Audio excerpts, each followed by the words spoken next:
and welcome to November's edition of Payroll Question Time, your trusted webinar for the latest developments and today announcements in payroll. I'm your Nick Day, your host and facilitator, and today's session could not be more important because the budget 2025 has landed and Rachel Reeves has firmly put payroll on the front line. But before we jump into all of that, I want to make a quick mention. You might see a new award that has appeared in the background of Simon Parsons's screen. If you weren't at the Award Strategy Awards recently, I want to make a quick mention to say Simon Parsons won the Outstanding Contribution to the Industry Award. And I want to be the first to give another little round of applause because it was a brilliant night and a very, very worthy winner of that award. I think we'll all agree.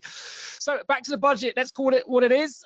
This was a budget delivered with a real political punch. Of course, we're not going to get too much into the politics today, but there's a great narrative around how this is going to impact payroll. It's going to have implications for employers. It's going to have implications for payroll professionals and award teams across the country.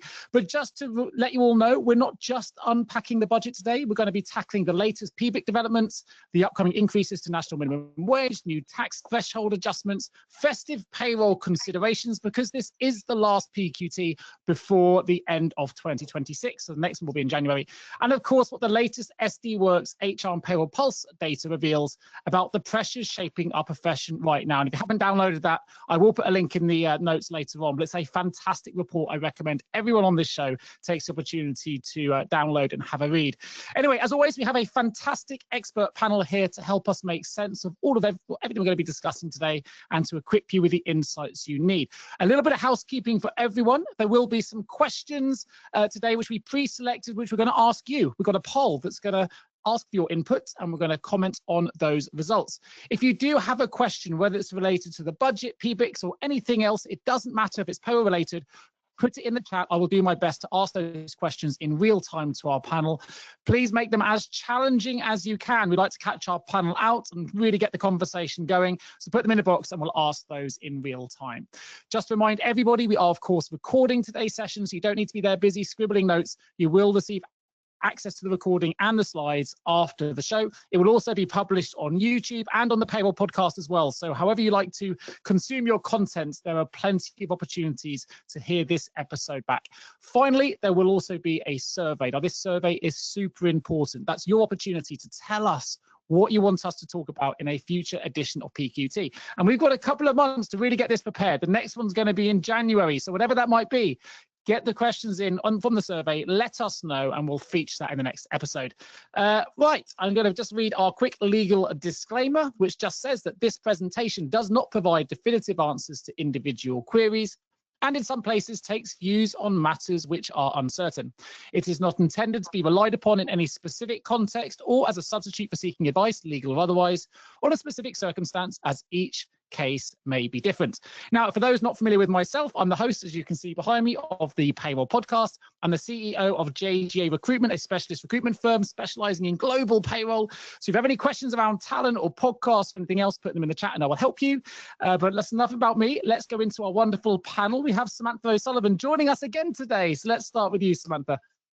Yeah, hi Nick. Thank you so much for having me on. So I'm Sam O'Sullivan. I'm Policy and Advisory Lead at the CIPP. So we've had a busy couple of weeks, a very busy day yesterday, and I'm looking forward to unpacking some of those announcements and some of the announcements that were hidden in all the publications that came out. So looking forward to expanding on those.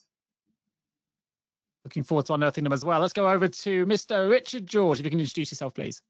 Yeah, good afternoon, everybody. Richard George. So various roles in the industry, from operations to learning to client relationship.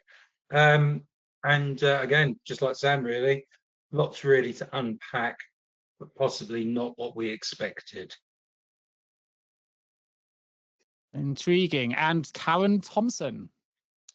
Good afternoon, everybody. I promise to try and do my best to behave because, like others, the budget yesterday was rather interesting.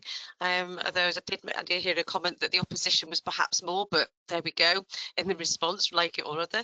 But yeah, I'm looking forward to having discussion with fellow panel members on, as Sam's just referred to, some of the things that sort of when things gradually did come out, because it was very, very slow with the stuff that came out yesterday, that seemed to have just sort of slid themselves in and unpacking that. Yeah, it's going to be an interesting one for sure. And of course, Simon Parsons will have left last, A, because he won an award, and B, because it's not just about the budget today. We are going to be talking about PBIKs, and I know that this has sparked a bit of fury across payroll, and I'm excited to get into it. So Simon, introduce yourself, please.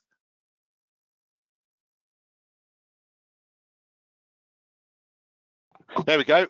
Better for speech on the microphone. Simon Parsons, Director of Compliance Strategies at SD Worx. I'm also the chair of the BCS Payroll Group, which is the Chartered Institute of IT, also Irene. And now I think I'm co-chair of City HR as well. But good to be with you. I've been over in Birmingham, so I've met with a few of Sam's sort of colleagues over in Birmingham this morning, because I think they've been having the AGM, is it today? And then I'm back from Birmingham, hence I've still got my suit and tie on. Yes, my temperature gauge is fairly high at the moment, Nick. Good, good. Well, we're going to find out exactly why as we go through the course of today's show. So let's find out what today's discussion topics are about. Of course, we can't have today's PQT without talking about the budget that's just been announced, but we're also going to be talking about PBIK. Now, for those who are interested, the last podcast I did was with Simon, and the title is The PBIK Backlash. HMRC's no co-design specs sparks fury across payroll. That might give you a little bit of an insight about the why Simon is slightly warm about bringing this up to speed. So it could be quite an exciting conversation. So do stay with us for that. We're going to be talking about national minimum wage, Christmas considerations, always important, and any other questions as we go in real time. And of course, if we get a moment, we're going to talk about the SD Worx HR Payroll Pulse research as well. But let's jump into the most hot, the hottest topic that's out there at the minute when it comes to payroll, when it comes to the economy and everything else, the budget. Samantha, what are your first impressions? Well, the speculation was high, right? And I do think we've got it there. The salary sacrifice for pensions contributions. Bonkers seems to be my favourite word at the moment, and this is absolutely bonkers. The blessing, Nick, is that we have time. We could also have a different government by that time. So HMRC, we spoke with some of the directors yesterday following on from the budget, and they said, what's your first impressions? This was one of the top things on my agenda. They've said that they want to work with industry. I'm sure all panel members will be consulted on and will have their say with HMRC, and it's going to be a voice in numbers when it comes to this.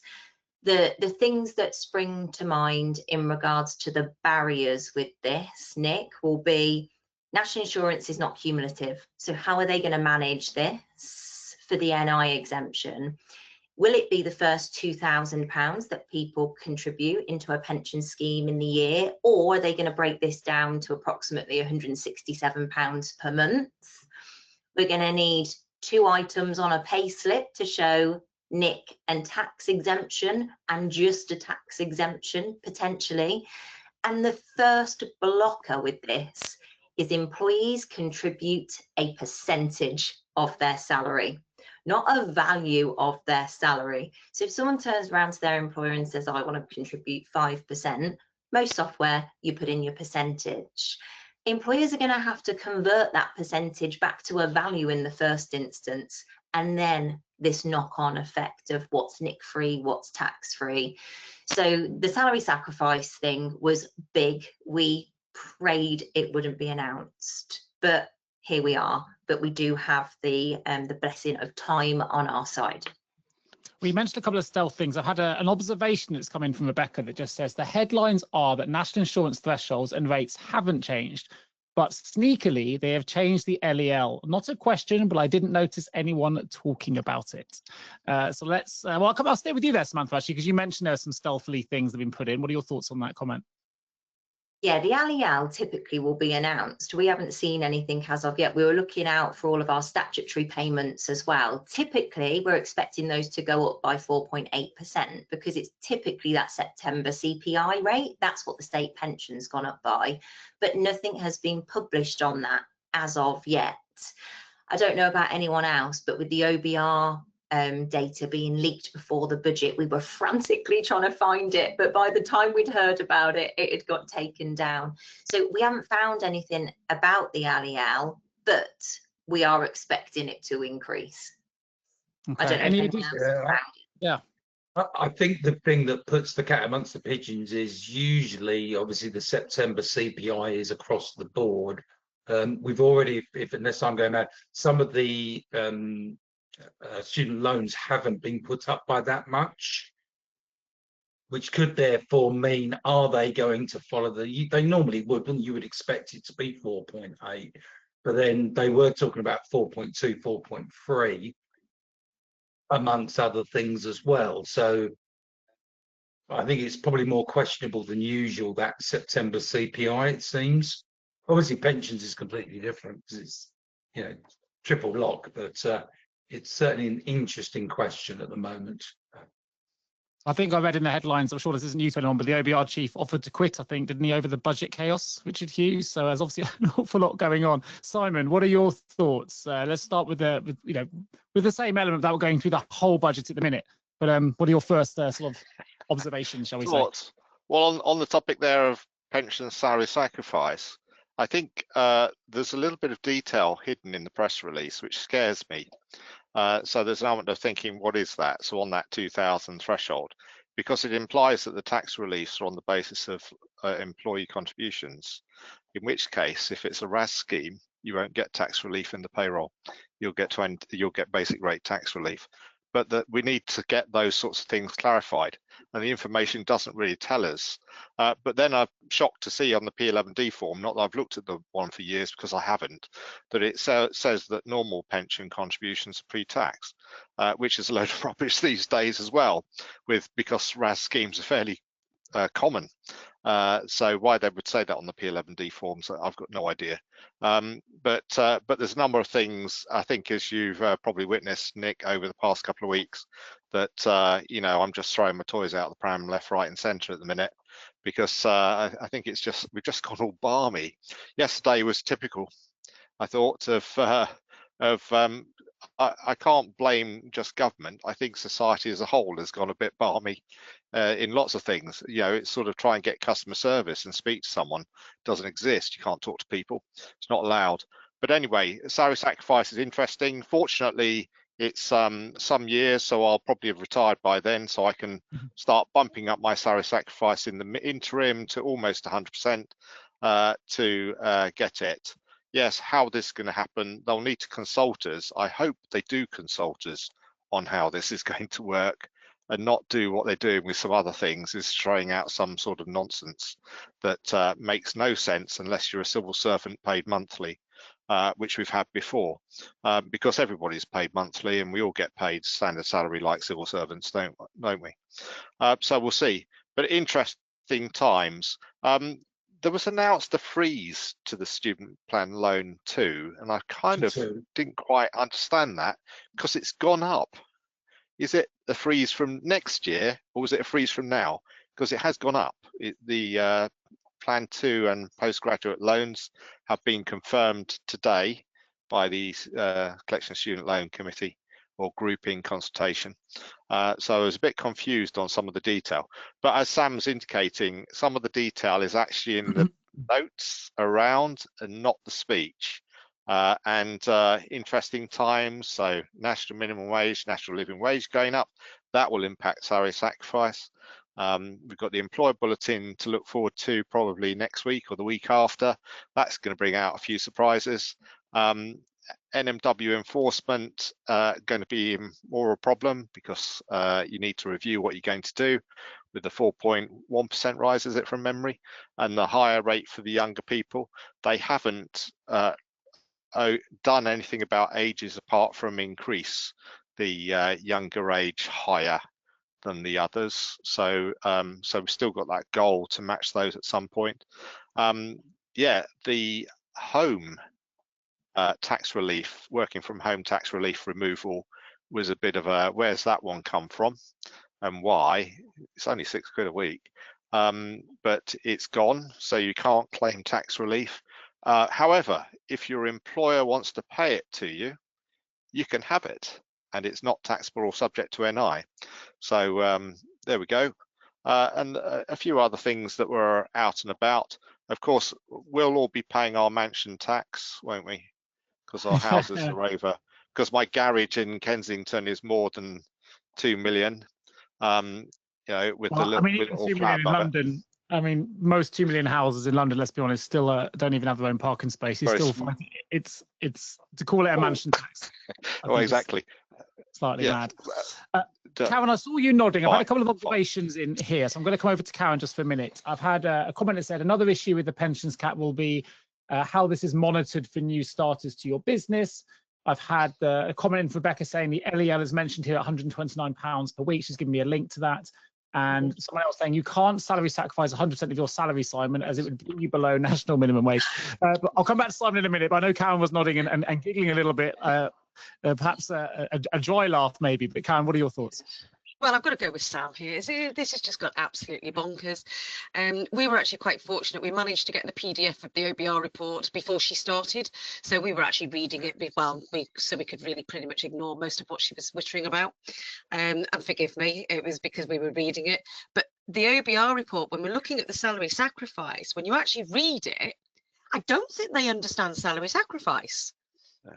Because like Simon's just said, the way it was reading, and again, I think this is part of the issue, is that the documents would usually, the moment the budget was finished, all the supporting documents would come out and be ready. And that's good, we know where to go. There was some that were still coming out this morning, not so much for payroll, but for the other parts of about where I work. But when you look at it, it's implying that it's tax and NICs, not just NICs in the OBR bit. But then it went on to say, which I thought was intriguing, because most employees don't have to do self-assessment. I think we could all agree, unless you are self-employed as well. So they wouldn't do it. But what it said in the OBR, because it's quite interesting actually. I've never actually had the pleasure of reading it all until now, and it talks about behaviour. So what they're trying to do is forecast what the Treasury might get in, and then try and predict what behaviours this piece of legislation or whatever they're going to do might do. And when it referred to tax and NICs, I thought, oh, that's strange. Hang on, it was just mentioned of employers' national insurance here. But then it said, so the employee and employer would have this £2,000 tax and NICs free, whatever that guise ends up looking like, which we are all, what does it mean? And then it said employees will be able to claim their tax relief through their self-assessment return. And I thought, where's that come from? Because actually you would turn it, you've got your net pay arrangement, obviously, but then you would turn it into a RAS. So the RAS part, you would hope the pension provider would be, either you would adjust the percentage, if it's 5% to 4%, or the pension provider would be claiming the tax relief from HMRC each year like they do normally. So I don't understand it. So that's quite a scary statement. Does it actually mean that you'll only be allowed 2,000 with tax NI relief? You'll have to do the rest gross. If you're unless relief. you're in it, yeah, I read it. If you're in an MPA scheme, you'll get the full tax relief because that's MPA. If you're in a RAS scheme, it's treated as a standard employee contribution. But it's the fact that they said people will be able to claim this through the self-assessment. I'm like, but most employees don't have self-assessment. So well, this is where those on higher rate have to claim the difference, don't they? And so the pension scheme under a RAS will only claim basic rate. Yeah, but it was just the way it was reading. There was quite a bit when you're looking in the behaviour part of the result, and I think it just demonstrates. You were saying about £6 a week. Why would you target homework? I mean, all these things. And I'm obviously not a politician, thank goodness. With that, but it seems to be, the sweetie shop cherry picking of having all that speculation of what will or will not. I know we shouldn't all go by the media, but when you're looking at all that, it's as if they've just clutched at straws, thinking which one can we just get a little bit from. But as you say, though, as Sam said, there's a lot that's I think going to end up coming down our line. But talking to some businesses today on AW's webinar earlier, there is a feeling from business where salary sacrifice, some of them are saying, do you know what? It's of no benefit to us as an employer. We're just going to get rid of it. You wonder if that's sort of maybe throwing some bathwater out, but there is this feeling with national minimum wage, I think with all of it, again, without being political, just what the budget came out with, there are businesses that are just saying, yeah, we're just going to have to rethink everything. We want to just make it less of a burden, because if this works where we think so, and where we think it might go, it's going to be quite a burden, because you've also got to watch for people going on maternity leave. You've got to watch, you know, when people get a bonus, or it's going to fluctuate their earnings, and this could become a real, considering in the statement it was said we want to reduce the tax burdens. I'd argue that all this tinkering is going to do nothing but increase them, especially for us in payroll. But as you say, the devil's in the detail. It's just, unfortunately, that detail, there isn't much of it. No, and do you know what? On that detail point, if I can, I'm sick of budgets using this sweeping tax scenario, because NI, just call it NI. If that's what you're talking about, make it very specific. Talk about national insurance. We had people reaching out to us yesterday on the South Sac stuff because the Chancellor was referring to tax. Well, tax is very different to national insurance, and it's very different in the way that we would treat it. So the key is in the detail, but they brushed over the detail, which only causes wider confusion, which doesn't help us in our industry. I don't even think they've got the detail, Sam.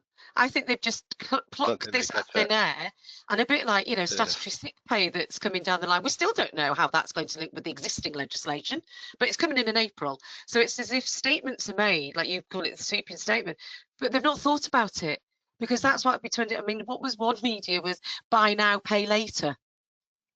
Seems to be that this budget, buy now, pay later. And I thought, do you know what? That's actually pretty accurate. So yeah, I think they've thought of it, and it's like, yeah, we've got some years to figure it out. I mean, from a recruitment perspective, which I know doesn't really impact payroll in quite the same way, although of course it's employees at the same time, I don't think it particularly encourages you know, more people back into work, the budget, for sure. You know, we've got 11 million economically inactive now out of a total workforce of 34 million. I'm a bit nervous about the additional taxes. We're taxing 38.5% of the economy now. It's quite a lot. I'm trying to find where the incentive is. Unless you're working for the civil service, it seems to be quite. Maybe I'm misreading it. Civil service orientated, really. I can understand it from a left-wing government, but it's the impact on payroll. So Samantha, at CIPP, what are the kind of questions or challenges or problems, issues, whatever it might be, you think you're going to be picking up now on the back of this budget? What are payroll departments going to be nervous about? How is it going to impact them from a policy perspective, or even just to making sure that it continues to run compliantly post-budget? Yeah, I think the national minimum wage stuff, we know that Labour's manifesto is to get everyone earning the national living wage. So 18 to 20-year-olds, once this change has come into play in the last 2 years, they've had more than 23% of a pay increase. So sectors who are employing typically younger workers, retail, hospitality, childcare, off the top of my head, their employment costs are jumping up. They haven't done anything to help employers with national insurance, again, unfortunately, and they've just frozen the rates. So we've got ever increasing employment costs. In regards to a policy perspective, Karen's mentioned SSP, like, what are they waiting for? We need to know what's going on with that. It's supposed to be coming in from April. That's getting my blood boiling slightly. BICs, I know we're going to talk about payrolling of BICs. I think we can all share that frustration. Simon, I won't take the glory away from you. I'll let you air your thoughts in the first instance. But from the policy kind of perspectives, that's really the big hits for us, Nick. There was another thing that kind of slipped in under the radar, and they're going to implement a benefit in kind easement for plug-in electric hybrid vehicles. And that's because the Euro status emissions, I'm not a car enthusiast, and this is a little bit outside of payroll's remit, but it's something to do with the CO2 emissions. It's had a restructure, which would mean people would be penalised by a higher taxable value for these plug-in hybrid electric vehicles. What the government wants to do is provide an easement from April 26 through to April 28, that'll mean people have a fairer, let's call it that, a fairer benefit in kind value on those vehicles. Now, in Northern Ireland, that easement is going to be backdated to January 2025. So the detail that we're missing is, when are they going to tell us what that rate is? How are we going to recalculate the benefit in kind for those individuals? And please let there be an easement for any penalties in getting those values wrong, because government have changed those percentages. So employers and agents can't be held responsible for having to resubmit those values to HMRC. Simon, really helpful, Samantha. Thank you. So what are the, take it into the context then for the payroll leaders listening to the and joining in for the webinar for today's show. What can they start doing to prepare for some of the announcements now? What put this into a practical sense for us? Well, I'll try, Nick. We'll see where I go, because my mind's just raging on a number of things. But on general payroll change for next year, there is little that's changed. So our focus for April is predominantly getting ready for the SSP change. And I don't think, is the business ready? What are contracts of employment like? What are HR policies like? Payroll is going to be the easy bit, I think. However, we don't know what the rules are. I think the rule that we're talking about really here, Sam, is I think we know there's a one-day full PIW, the 4-day PIW is gone, qualifying days and things like that all really disappear. You get SSP, 8% of earnings, or the new flat rate, which I believe is 123. It might have some pence to it, but I've only heard someone officially say to me £123. They didn't clarify any further. We might hear more next week, or when the benefit rates are all finally published in the annexes that they do. So it's get ready for that. If you've got place in Northern Ireland, you need to get ready for statutory paternity pay, statutory bereavement. I get the wrong one. Northern Ireland, including miscarriage. That's complex RTI change that they brought in there.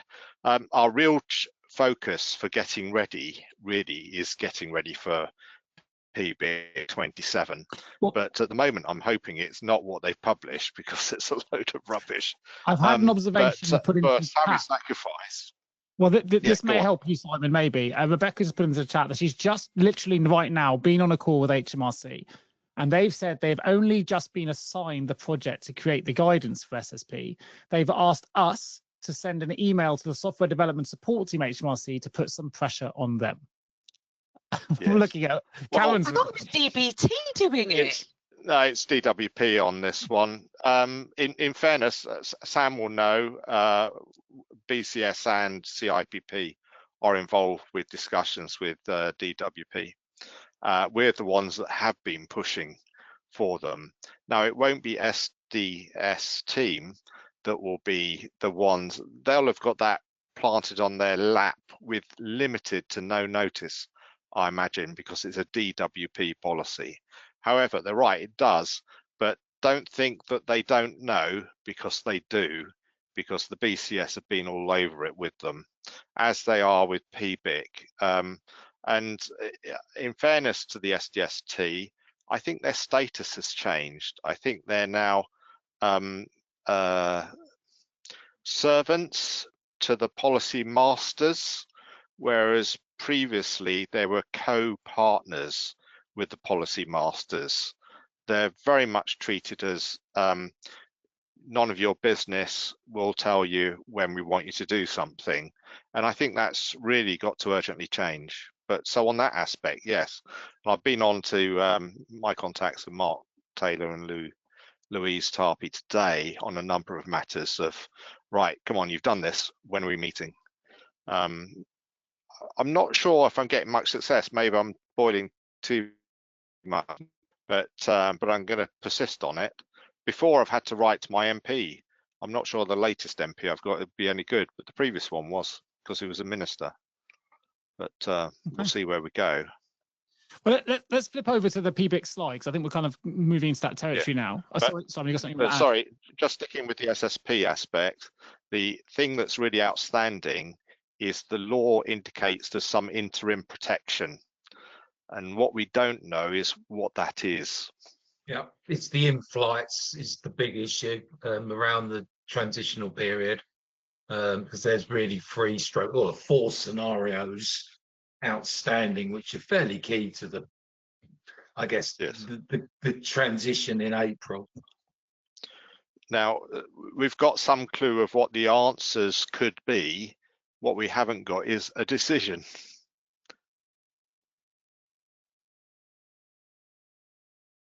Let me come back to you, Rich. Obviously, we recorded around the PBIK backlash for the podcast recently, and there were some reasons why. I think the words Simon used was, "I was fuming," because the element of co-design perhaps wasn't involved as much as we'd thought.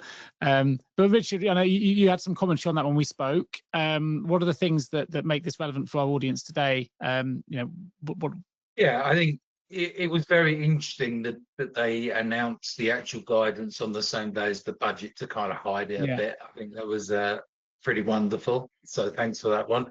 I think it is the principle, and it's already been mentioned a few times today, of the easement of taxation that we are all going to receive, and how much less we were going to have to do.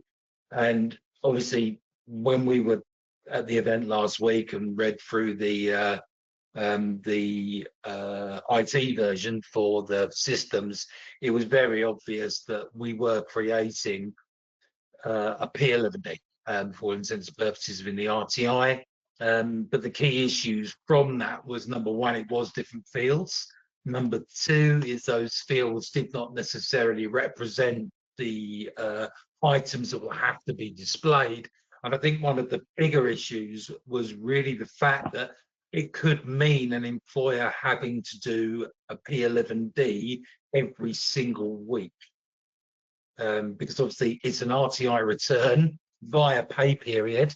And if you're on a weekly pay period with benefits, you're doing it every week in principle. So what has moved from a yearly process, which we kind of felt last week, obviously, would still be an option. We're now talking about a real-time conversion to P11D return through RTI in an area where we aren't necessarily in control of the data on those items.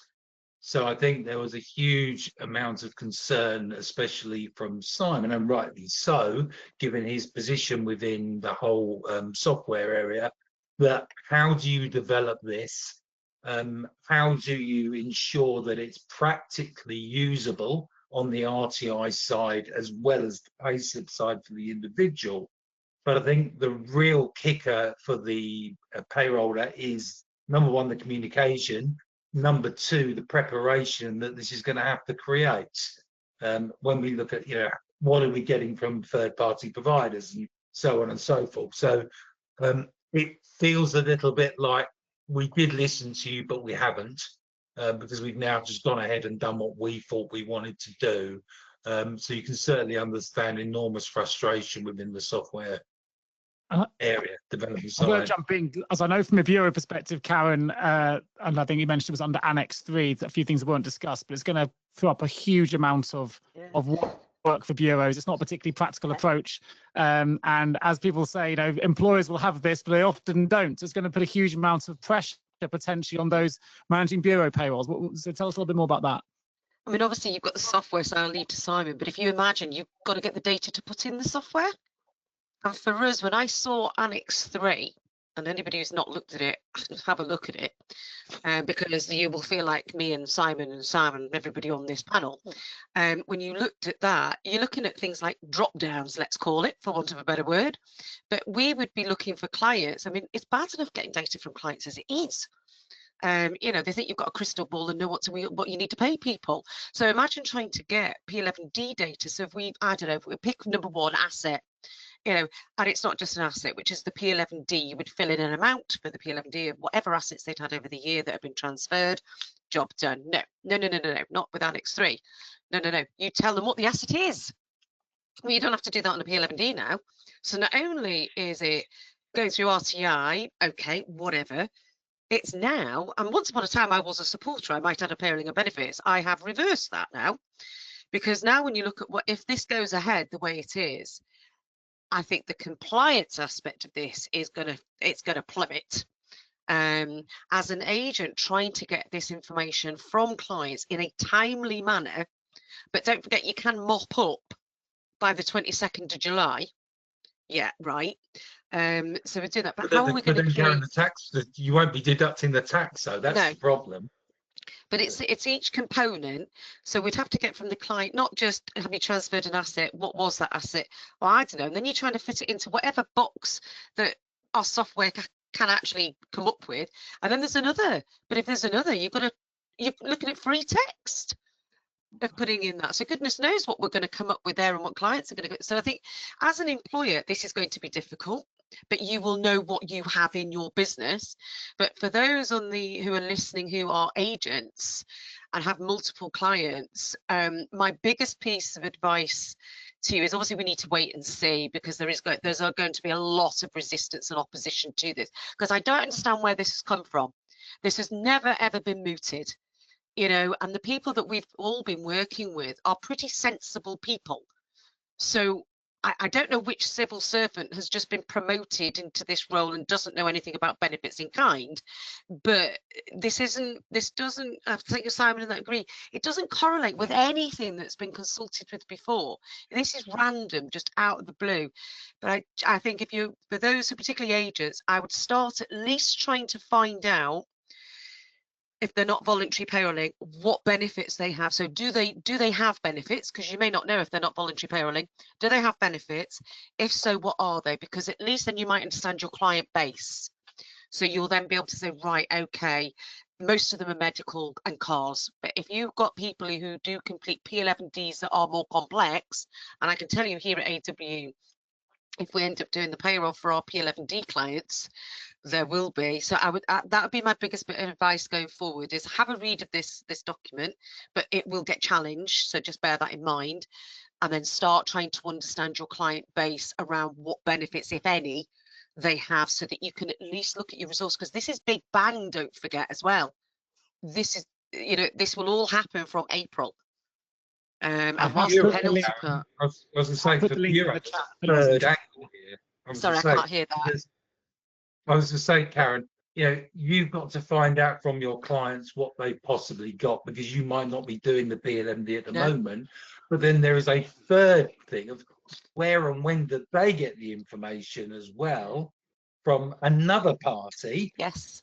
To get that information then but to that's you. what we need to know, Richard, because we need to be able to support them. Here's what we're going to expect from you in by pay period, and as you say, you've already pointed out if it was weekly, and how are you going to get that? Because we need to give them as much notice as possible.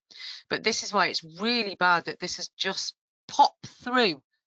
If we'd known about this 18 months ago, and even if they said, well, we're not budging, you've got to do it, we'd have stood a chance. But to come at this now it's very disappointing. I'll just say it's very disappointing. And in the world of politics and our world here, is disappointing means we're very, very cross.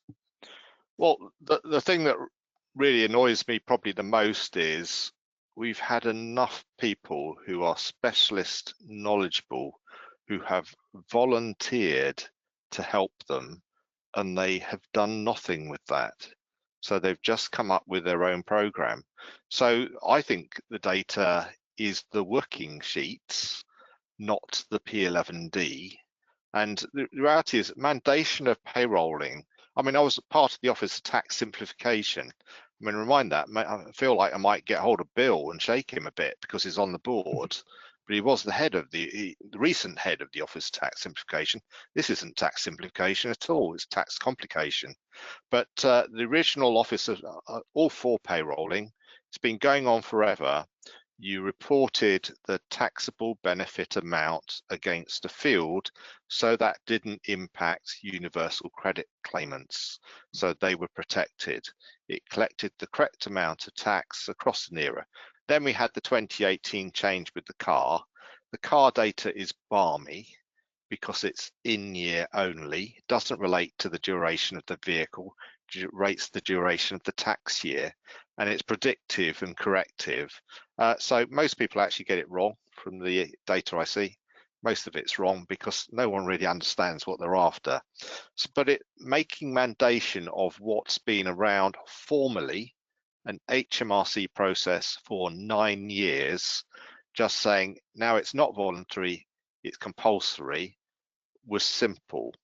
Well, not totally simple, but simpler. What we've got now is an FPS, which is to report tax gross, tax paid, national insurance, and get that paid over and pass through to DWP, so you've got claimants. That now you've got an additional 130 fields round about that of benefit items, which have got, of which probably 2/3 of that have got nothing to do with the taxable amounts you're payrolling. They're relating to that. What's the point of it? So we'll see how things go in a couple of weeks' time, because we've got a meeting, hopefully. But I don't know. I'm just wondering if I'm going to be walking out after the first 10 minutes. But it really needs to be solved. This could have been so simple and so successful for HMRC, and I'm just a bit pessimistic that it's going to be a big failure. Now, will that be because software hasn't done what they've asked them to? I don't think so. I think it will have to. What the problem will be is you'll have no idea what to put where. The other aspect is it's thoroughly validated. So if you fail the validation, your tax and NI value will be rejected for the PAYE scheme, because one error throws out everybody. So you'll then be going through a period of trying to get this thing corrected for the on or before principle. And the principle of RTI was for universal credit claimants, so that they knew what their earnings were. They don't know there's overtime. They don't know there's bonus. They don't know there's this payment or that payment. That's not in there granular at all. It's taxable gross, deniable gross, tax paid, student loan, etc. These are the statutory payments paid. This is asking for 30-byte descriptions of benefit items, cost to the employer, asset values, amount taxed, all sorts of things. It's not as if they're after one value, they're after three for a lot of it.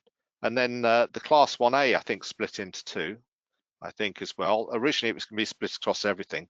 Class 1A is assessed on an employer. It's just all balmy. Now, what we would have liked to have seen is that was consulted with a group of people like the people that are here. I mean, most have been on EPG. We're members of EPG.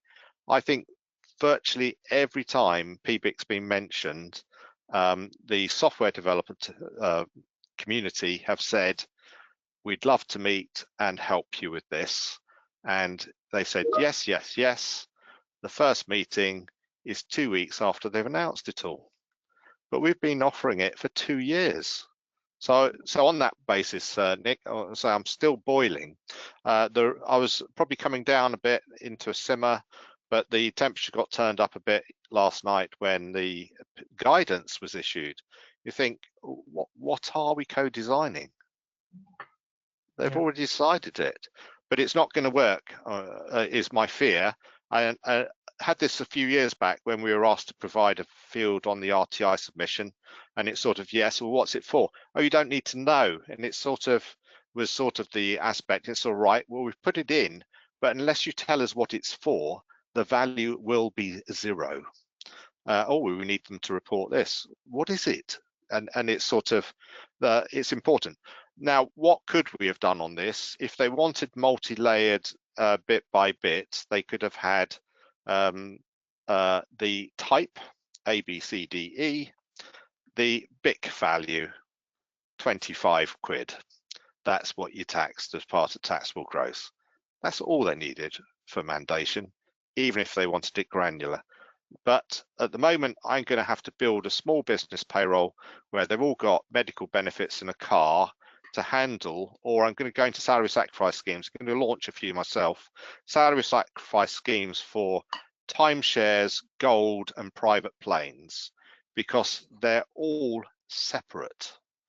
So that means software has to, if it's doing the whole lot, offer timeshares, gold, private planes and boats, because they're not one series of just put an indicator against it. They're separate items to be reported, which seems balmy. Why have I got to implement all of these 25 different things for someone who's got a medical benefit? That's where my head is at the minute. Yeah. I was going to add as well, this reminds me, do you remember when they wanted hours and then they wanted job titles and where people, all of that, and we pushed back and said, well, we don't store it. I don't understand why they don't get this now unless they come in and do a compliance visit. They don't see it now. So what are they wanting to do with it? It's almost like, let's put the burden on employers because, well, we might want to look at this detail. You know, and you know, most, you know, I as you say, it doesn't make any sense. And I feel sorry for Matthew, Sam. Bless him. You may not go at all at this rate.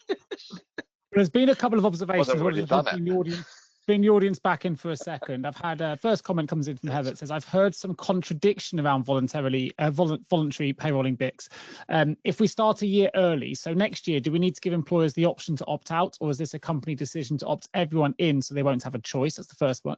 And the second element is, do you think it will go live from April or last minute put the brakes on? Following the fury that's coming back. The first one. So while it's voluntary, the employee has the option. As it stands today, but they won't once it's mandatory. Absolutely not. Correct. At the end of the day, the way you write to your employees to say this is what we are doing because this will become mandatory, so basically get used to it, is probably the way in which I would suggest you perhaps think. But just bear in mind, if you do it now, it is, if based on what we've read now, it is going to change significantly, but at least you'll have started to get into, for those who are employers anyway, you'll have started to get into the habit of getting your data in a more timely manner for your payroll. For us, with it being an agent, we have offered voluntary to those clients who are quite large and therefore, and we know they've got benefits, but with the caveat that we think it will change. Of course, now we know it's potentially going to change significantly. So it's, yeah, but at least you get your employees sort of used to it. But I think you can't just say this is what we're doing. I think that's right, Karen. I think, you know, the story that you can tell is different to the one that you would have told them a year ago, where it's, you know, get it out the way so you don't have to worry about it when it becomes mandatory is now not the statement. But I think, as you say, it's probably more an ability to record, collate, and have the data at the right time is probably the key factor here. You know, if you've had a massive, very complicated car scheme, for instance, you wait till the end of the year and have 40 goes at drafting your P11D, then at least you're changing the behavior of the client or your business and possibly your providers to having the data. I was going to add, you need to register fairly soon, but don't forget, if you do use a provider, check with your provider because they're going to have to set this up in April for you. So particularly if you're a weekly paid, that's the first week of April, you know, the first week of the tax year. So, you know, don't just go off and register and last minute say to your provider, oh, by the way, do make sure that you're having conversations with your provider, please. Yeah, there's no button on this to switch on. There's a whole lot of assessment of your benefits and how you're applying them. And then that's mixed in with salary sacrifice arrangements. As also, things may actually be the opposite of what you thought, because you've got all sorts of things going on. And then you've got some that are free to certain members of staff, if I put it that way, and others that are parts of flexible benefit packages, offsets, etc., and the opera trap. So there's all these scenarios. Think about them. At the moment, it's fairly simple to do, but there is still an assessment for 27. I'm not sure. Something has to change. Otherwise, I think we're going to have real problems. But would I have said go early? I think yes. I think the points of, because you need to get your benefit providers in the mind that they have to give you this information. Going back to Sam's comment earlier of she doesn't know much about cars, I think you said, Sam, I don't want to misrepresent you. It may be that we're all going to be CO2 experts by an Eco or Euro 5 etc. We'll look out the window and say, no, that one's on this tax rate and banned because I know it. Whereas at the moment we don't. We're worried about collecting the overtime and paying the bonuses and salary increases. We won't. That'll be a minor part. We'll leave AI to do that bit. We'll be looking after the cars, fleet, gold, private planes, boats, etc. and TV asset transfers. That's all going on. Interesting times. I do love really a does say facetious precious metal for those listeners. Precious metals, yes. Yeah. Well, for those of you looking at getting private jets on the call, there'll be another PQT where we can go into that a little bit more detail. But let's bring the audience back in for a minute. We've still got national minimum wage, Christmas considerations, and others to get through to. For those I said that are interested, I've plugged it a couple of times, but it's a really good conversation with Simon, Richard, and with Sybil. So if you're interested, I put a link in the chat to the podcast where we recorded that conversation just after it had been announced. It's also available on YouTube, so do check that out. But let's go to a poll. I want to find out what our audience think in terms of the main budget announcements. Which of those is going to be most impactful for you and your organisation? 4 options here. We've got minimum wage rises, state pension changes, salary sacrifice changes, and national insurance threshold freezes. I've just had a question come in, so I'm waiting for those results to come in. I'm going to make a quick comment here. Comes in from Joe. Back on the employer pension Nick point, what are your thoughts on bonus sacrifice? Previously, we have been advised by Big Four to treat this as a special employer contribution, so with tax and NIC relief. Would this be now in scope for the 2K threshold, or can this still remain as an employer contribution? Sam, I appreciate I haven't come to you for a little while. Would you like to take this question on? Well, you've got to think that a pension salary sacrifice is all an employer contribution, because I say to my employer, don't pay me 25 grand, pay me 20 grand, and £5,000 I want you to put into my pension pot for me. So all salary sacrifice pension contributions would be an employer contribution.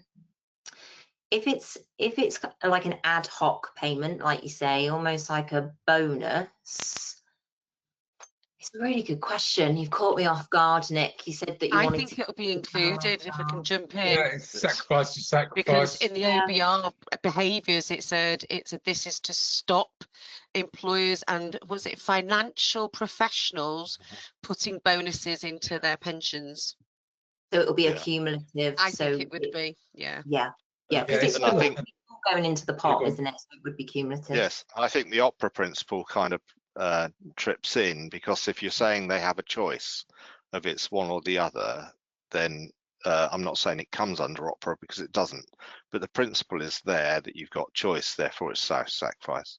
Now, if it was no one gets a bonus, we just pump a couple of £1,000 in your pension every year, just as a kind employer, that might be considered a different matter. But I think where choice comes in, it triggers an alternate activity. And we're increasingly seeing HMRC getting over, I'll call it trickery. So there's an element of people are tricking things. So they're pretending. One of those, for example, is corporate debit cards for the purchase of goods, etc. Well, that works, doesn't it? Because really it falls under opera rule. And there's an element of, well, what allowable purchase are you doing for business purposes, or are you only making it for that? And I think the view, and we're seeing this in a lot of the tax avoidance measures, is no, you're just implementing something for a purpose that's not genuine, so therefore it isn't. Okay. Great. We've had some poll results come in front of us as well, still on your screen. So apologies if you've seen our presenters disappear. We just want to see the results come in. For those in audio only, the results have been minimum wage rises at 15%. That's been the most impactful for your organisation. State pension changes at 4%. No surprise, probably after the recent conversation we've had here. Salary sacrifice changes a whopping 72%. And national insurance threshold freeze at 9%. I'll come to you, Richard. What are your thoughts on those results? Probably the least surprising on the ground of which one's got the biggest impact.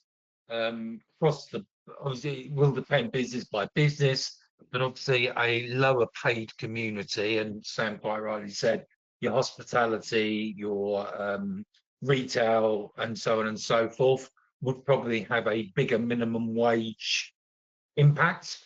But the salary sacrifice is now so endemic within pension schemes across all businesses that obviously that's going to have the biggest impact across a broader I guess, workforce, because it's quite a limiting amount of sacrificable, nickable saving going forward. Yeah. Yeah, fantastic. Well, listen, let's go into our next slide then, take us to the next part of the show, which is going to be talking a little bit about the national minimum wage. We've got potential impacts, what are the low pay commission doing, and real living wage announced employer opt-ins. So I'll come back to you, Sam, if I may, if you want to give us a bit of an overview. Yeah, so as I said, with the low pay commission's remit, and it is part of Labour's manifesto, it's to get all workers onto a single age bracket. It was deemed to be kind of age discrimination to be able to pay lower individuals a lower rate of pay. So they're trying to bring everybody up to the same rate. That's why we're seeing such an increase to the 18 to 20-year-old bracket, as mentioned earlier. So 23.3% pay increase for that age bracket from last year's increases and those that are coming up in April. I haven't gone through all the low pay commissions information that they've submitted to the government in regards to this yet. We will be with a fine tooth comb, but there's been so much to sift through. I haven't gone through all of that yet. But on a compliance point of view, Nick, as well, I think it's really good to point out that these rates are applicable from your first pay reference period that starts on or after the 1st of April. So if you've got a pay period, let's think of a really off the wall idea, 25th of March through to the 24th of April, you don't have to implement those new national minimum and national living wage rates for that pay reference period. It would be your next one. It would be the 25th of April onwards. Now that is the regulatory rules. An employer can go over and above if they so wish. So an employer can pay the new uprated rates from the 1st of April to individuals if they want to. I think on the national living wage, it's got that knock-on impact of salary sacrifice for pensions. We know lots of employers were paying people well over and above national living wage a couple of years ago. Now they are a national minimum wage employer because those rates have gone up so much. It also means that those individuals can't salary sacrifice any of their salary into the pension scheme.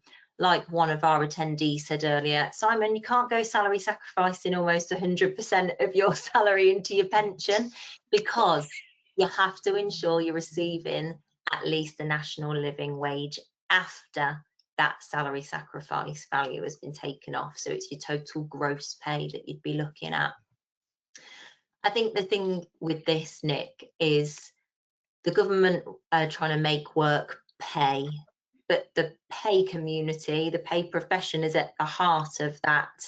And I'm concerned that smaller businesses run the risk of ever increasing employment costs, like national minimum wage, that they don't have any funding for. It skyrockets so much, they'll have to stop employing people, or they'll have to stop growing their businesses. In some circumstances, it might even be that they have to start making redundancies in order to pay these increased costs to the rest of the workforce. So it's a real balancing act, but I think it's another budget where employers are really going to feel the pinch, especially around the national minimum wage. Yeah, I mean, look, full transparency, not just my own business, but we've seen this at scale as a recruiter as well. There's certainly a lot of people changing their recruitment plans and, as you say, potentially even downsizing. And that has a bigger impact on payroll and the economy and taxes and everything else as well. So, yeah, some of these changes don't always seem to make a lot of sense to me. But maybe, Simon, you can help me make some sense of them. Sam, a really good overview. Thank you. Any additional commentary you'd like to add?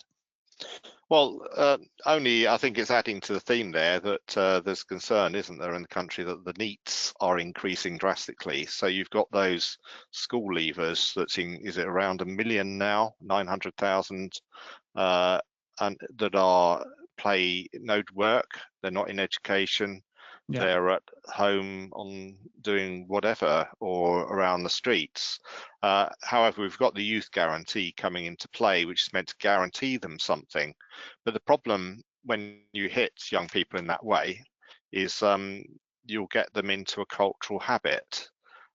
So they need to be tackled soon, so that they actually do have a feeling of purpose and desire. Otherwise, we can get into bouts of insecurity, depression, etc., or my worth is zero, so I'm not needed. And I think this kind of feeds into that a bit, isn't it? Because the opportunities aren't necessarily there. So we need the government to get on with the youth guarantee and ensure that they are. But will this prevent people who are generally, because the other angle, of course, is with youth guarantee is may not have to provide this type of rate because they're now on some sort of special program, so I don't really have the costs, or I've got funding to cover the costs of our young people. But they are the future of the nation, aren't they? So I'm just fearful of some of the inadvertent reaction we'll get with the rates going up so much, and we still have common abuse with apprenticeships as well. So interesting times. I mean, for one, I think they'd say statistically in the Low Pay Commission that this actually benefits the economy overall, but I think we're suffering a little bit with other impacts. So we'll see. But it's time for us to look at ourselves in employment.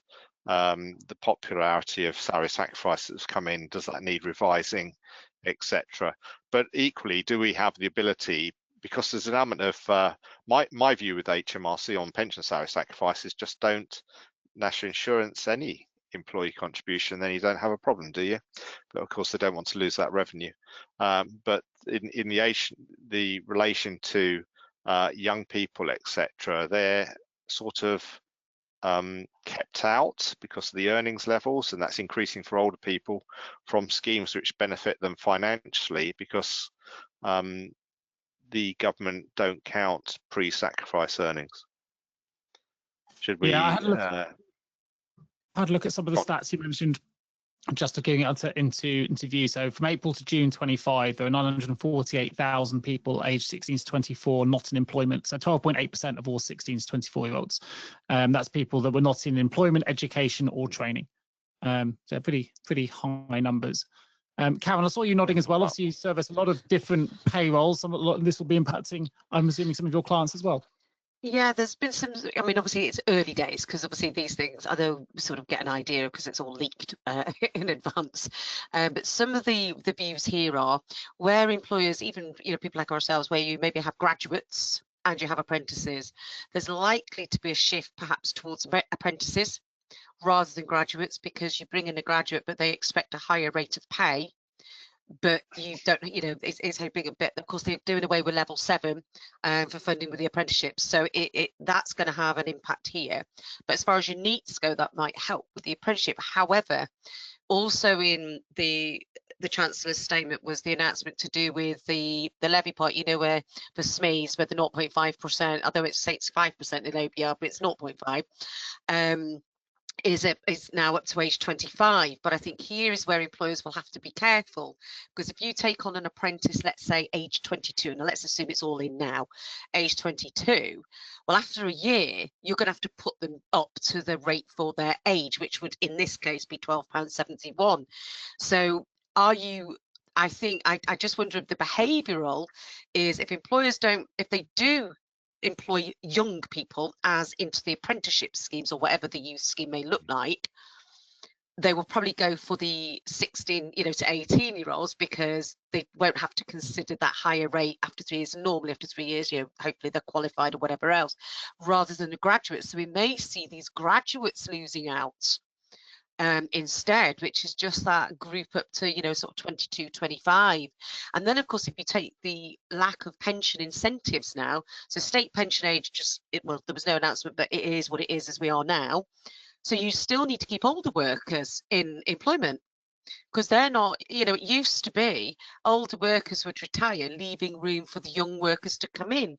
Well, that's not how society is at the moment. So older workers who you know, and I'm not old, I'm going to just say that, but I'm an older worker, you know, who's been saving all these years for a pension, which I probably won't ever be able to take at this rate. But, you know, sort of going forward is we've got to keep working. So where are the jobs for these NEETs? So you have all these incentives, but then you're taking away the incentives for the older workers so that they can retire. So that you know, this is where it says here potential impacts. Businesses, I think, are really going to have to look carefully. Well, but then you could then argue those older people who have got experience, the differentiation between their salary and the national minimum wage is maybe not so great anymore. Take hospitality, somebody who, for example, is the bar manager versus somebody who is working behind the bar as a bar attendant. There's probably not much difference in their salaries now.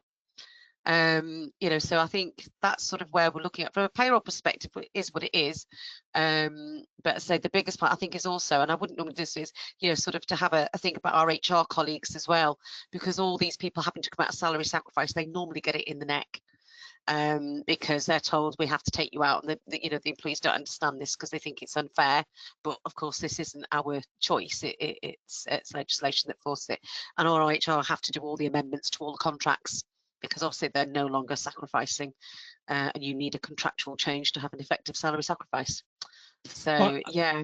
I mean, there's broader implications on the recruitment side as well. I mean, I don't know if you saw the HP announcement that's looking to slash 4,000 to 6,000 employees from its staff by 2028, you know, looking to be replaced by automation. But a lot of these members of staff are in that close to retirement experience, top line, often highest earning employees. And, you know, so you've now got potential bottlenecks at both the bottom end and the top end as companies try to save money to survive. And it's, I know HP is a much bigger corporation. It could probably survive quite handsomely on its profits. But even so, I think if you see this happen at the larger scale, it tends to trickle down to others as well. We've had a couple of questions come in. I'm gonna, one of these goes back to Joe again. So I was thinking if there are any implications for Class 1A NIC on severance.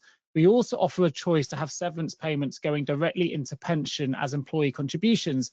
Is there a plan to lower the 30k payroll threshold for Class 1A NICs on severance to align with the Class 1 changes? Who'd like to tackle that? Nothing to say. No, nothing. I haven't seen anything, but I do think the point is interesting if that severance is put into the pensions. Yes. So I'm not, yeah, that's it's a very interesting question, and one I think I'll point in Sam's direction to maybe ask the question, because that details that, but I've not seen anything that says they're going to reduce the 30k. So I think you're probably okay with that, although who knows, I've not seen anything there. But I say, whether if you then put it into pension, would it count as an employer contribution? And in this 2,000, I don't know, it's a good question, don't know. Sam, have you heard anything? No, not yet, but I'm writing it down as we speak as a question to ask. Great question then, Joe. Thank you for that. And also another question comes in. I'll come back to you for this one, Simon. It's back on salary sacrifice, and that's something you know and love. Do you think the salary sacrifice changes will actually come in, given that a general election will take place before then? I think that was something that Sam intimated right at the start of the show. Could be a change of government before any of this is implemented, but over to you. Well, we'll have to see and understand what they're actually proposing. So it's only when we get into the detail, the proper detail.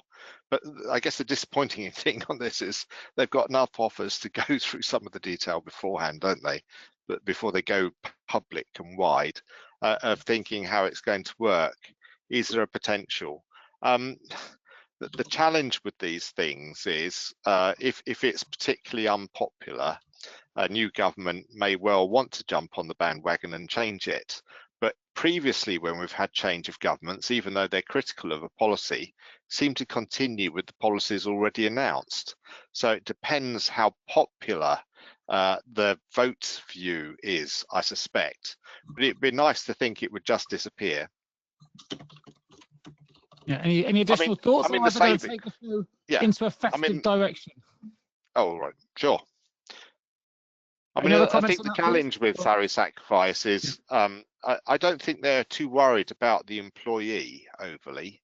I might be wrong there, but generally these people above the the £2,000 are only paying 2% national insurance.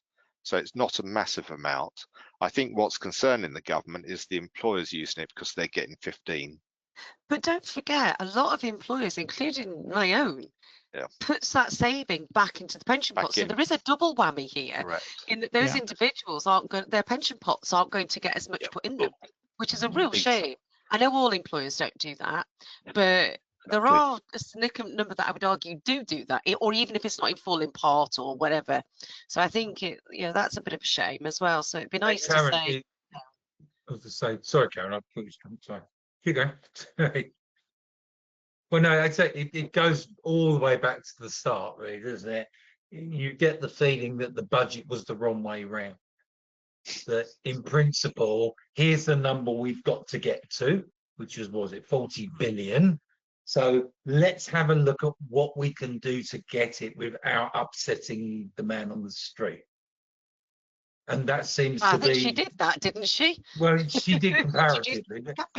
She could obviously have been far, far worse if she'd have, for instance, adjusted tax. But then that would have been suicide. But a lot of these things, and we talked earlier on about the relief on expenses. Why? Well, because for 5 years they wanted to get rid of it. And part of that is hybrid working. You've got, what is it, 3.5 million people claiming tax relief who are hybrid. So, they've had a pit of all these little things they probably had on their list to work out how they can reach an amount of money. And that's why this is, I guess, so uncomfortable in relation to how it is. Yeah, I think that's probably fair. Okay, let's take the show in a more positive, well, hopefully positive space. I'm gonna give it a little bit of a festive feel. We'll keep the questions coming in. You can still ask questions about anything you like. But we do this every year, and it's often overlooked. There are always some Christmas considerations, and our ambition here at the PQT is to stop anyone from getting into any kind of hot water. Christmas is coming, so what are the rules we need to be aware of around what you can and can't give to employees? Always a common question. And if you are paying early, the FPS remains as contractual pay date. So, Simon, you always give us a good whistle stop when it comes to Christmas. Going to come to you for this one. What do we need to think about? Yeah, I've written a couple of articles on this over the years, and it's just reminded me, Nick, that I ought to publish it again updated for this year. But there are a couple of things for Christmas to consider: is the bank holiday coverage of when paydays fall. But for those that are universal claimants, you can give them a really miserable Christmas by reporting the FPS date, the actual date you pay them if you pay early. They will be after you with a rope ready to lynch. So many people are impacted that are in universal credit because they've got a double payment in one period and no payment in the next. So the instruction from HMRC saying that, I would suggest this is an HMRC problem, but they have you as an employer or payroll department solve their problem. They're telling you to report the date they would have been paid if you hadn't moved it forward. So make sure your software can cope with that, or you make the date the standard date. So if that's the 25th normally of every month, make sure you report the payment date as the 25th of December. I know the banks aren't open that day. I know Father Christmas is flying around in his sleigh, but it doesn't matter. Report that day. Otherwise, you will have a miserable bunch of workers that are on universal credit, and they'll hate you for it. And but be clear, I point the finger directly at HMRC for this one, but it's been with us since RTI was introduced in 2012. So I haven't done anything about it yet, apart from an Easter and a Christmas easement. So we have this Christmas easement, report the date. Now, other things, gifts up to £50 you could give for Christmas as being trivial, potentially, depending on what they are, as long as they're not cash. And also you've got the Christmas parties. I think the limit, and I'm saying that from memory because I haven't looked it up, is £250, is it, per head? No, it's never gone up in all the time I've been at payroll. Oh, is it still 150? Yeah, is it just me wishful thinking, hearing some policy proposals from years ago and got it in my head? Well, yours is high, Simon, because of the private jet. So. Oh yeah, I forgot about that, and the gold that goes with it, and the timeshare that we've now got to report. But that is per head. So if you run a Christmas function and you invite the worker and the spouse, that is £300 potentially up to that can be spent on that function, because it is per head, not per employee. So just be aware, it needs to be part of a regular thing. Some people are caught out by the fact they do it as a one-off and they never do it again and think it's all right. I think there's some wording in the regulations which have trapped some. It's got to be seen as an annual event. An annual means annual, not decade or one-off. So it's just making where. So yeah, gifts, annual functions, Christmas parties. Of course, there's consideration also with HR policies around Christmas parties.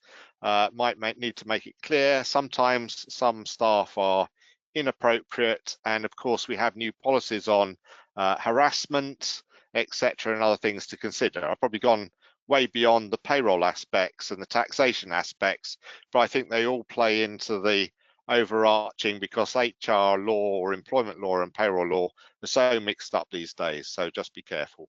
Good Christmas point. bonuses, taxable and liable. Samantha, what's the most common Christmas related query your policy team might be handling as we approach the festive period? Do you know what it is? It's always around trivial benefits. Interesting. So yeah, and the one thing about trivial benefits that people keep asking is, an example would we offer a discount platform. It costs the employer less than £50 a year to provide this. Can it be deemed as a trivial benefit? Well, no, because that's a contractual obligation that every employee receives this every single year. So that doesn't meet the criteria. What we will always say for trivial benefits is something needs to trigger it. So the birth of a child, to celebrate Christmas, to celebrate Easter, a wedding, it's got to be under that £50. It can't be a thank you for your services. So Sam, you've worked really hard over budget, here's a £50 voucher. It can't be for services. So trivial benefits will always catch people out. As Simon has said, the FPS date, how do we rectify it? We don't rectify it, just get it right beforehand. So again, it's always that contractual date. And just going to the top bullet point on the slide, what are the rules, what you can do, what people can and can't give? You can give your employees anything you like. It's the way that you treat it that's important. So if you want to give people a hamper for Christmas that goes over the £50 trivial benefit value, and you don't want your employees to pay the tax on it, get it added to a PAYE settlement agreement. So there's always a way to get things to your employees that you want them to have. It's the way in which we report it and tax it that's important. What about our wonderful viewers today decide to send all four of us, or five and Richard's here, a hamper worth £250. It's not from our employer, but it's a gift received from a supplier. Do we need to do anything with those? Well, I'd say that we need to each have a look at our company's policies in regards to receiving gifts in the first instance. That would be a third party gift, and there's lots of rules around that. Off the top of my head, you're testing me again, Nick, thank you very much. It's around whether our employers have arranged and facilitated it. So if the CIPP has helped to arrange and facilitate that, they're responsible for the tax and NIC's reporting obligation.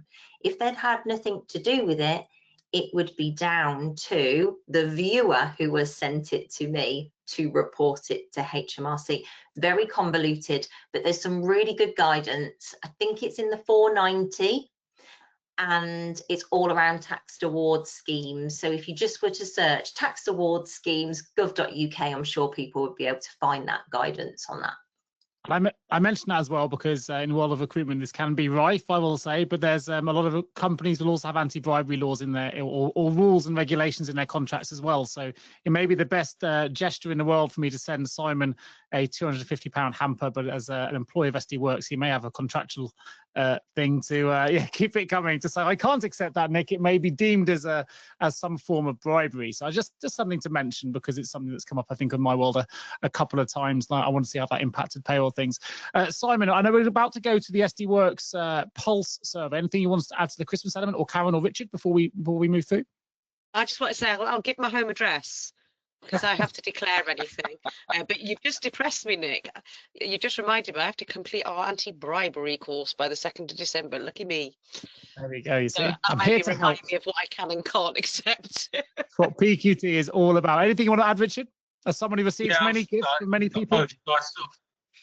I lost contact for a moment. I think the one thing to be very careful about is trivial gifts. Remember, they're cumulative. So if you've given vouchers during the year and you decide to give vouchers over Christmas, cumulatively, it's still got to be under £50 for the tax year. The whole amount is taxable, and many people are caught out on that one especially. Loud and clear. So the good thing is we've got a little gift for all of our webinar viewers today, which is the gift of the SD Worx HR and Payroll Pulse survey, which is 16,000 employees surveyed, 5,725 HR decision makers involved in the report across 16 European countries. I have downloaded it. I have read it. It is a fantastic piece of research. I believe it's the largest research project of its kind in Europe. And the goal, of course, from SD Worx is always to help payroll and HR leaders understand what people really want from work and what other employers are doing to keep up. Now, I'm going to put a little link in the chat for those that haven't accessed this to make it really easy for you. While I do that, I'll get our SD Worx representative, Simon Parsons, to give perhaps some additional notes on this and what you know, Simon. So let me do that now, and over to you. Well, thanks very much. But yes, we like to keep our pulse, or the pulse of Europe, going. I think SD Worx now is considered the largest service provider in Europe. I think we're even bigger than the American companies now for Europe coverage anyway, mainly by acquisition. But this really gets into down in the trends of what's going on around HR and payroll. Compliance, of course, still features very high, and there are new trends coming along which are important, especially in Europe. I think you've even run a little podcast yourselves, Nick, or your team are running one on ERP, is that right? That's correct. Stuff. Yep. Yes, so that's big flavour. Not so much a flavour in the UK. It'll affect some employers in the UK, those that are listed on certain markets, etc. But for the majority of employers, doesn't really touch us. But of interest to see where we're going as trends in the future of work. Fantastic. Well, we've actually got to almost the end of today's show, and I'm glad we have a little bit of time left in the bank, because this gives us an opportunity to wish everyone a really good, happy festive Christmas period before the new year. The next PQT, I recommend everyone registers now so you don't forget. It's going to be on Thursday, the 22nd of January. That link will be available for you to register ASAP. Please do share that with your colleagues and friends as well. We want to try and really build the audience. We've had over 250 registered for today, 130 of you join us live, which is fantastic. But we really want to get the messages out next year. Particularly, it's going to be, sounds like with everything we've discussed today, it's going to be a challenging year for payroll professionals. So we want to make sure we help everybody stay compliant and stay, accurate and on time, and all the other things that payroll people need to do.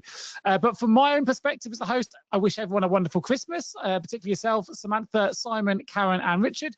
I will let all of you give your own wishes to our audience, and then it's our time to say goodbye for 2026, and we'll see you again in 2027. So Samantha, I'll let you start with a few Christmas words if you'd like. Well, look, I'm right in the Christmas spirit. I'm taking my children to Lapland next week. So I'm super excited. And my husband was taken to Lapland when he was 8 years old. I've never seen him so excited about anything in all the years we've been together. So very Merry Christmas, everyone. Hopefully I'm not too cold in Lapland. And yeah, look forward to seeing everyone next round. Thanks, Nick. Do remind the big man about the anti-bribery laws we just discussed. He might want to be aware of those. I'm sure he gets a lot. Simon, over to you. Well, yes, I'm wishing everyone a really great Christmas.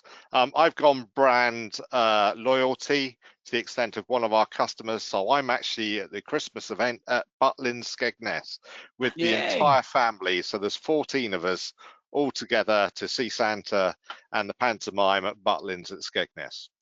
Fantastic. That sounds amazing. Karen.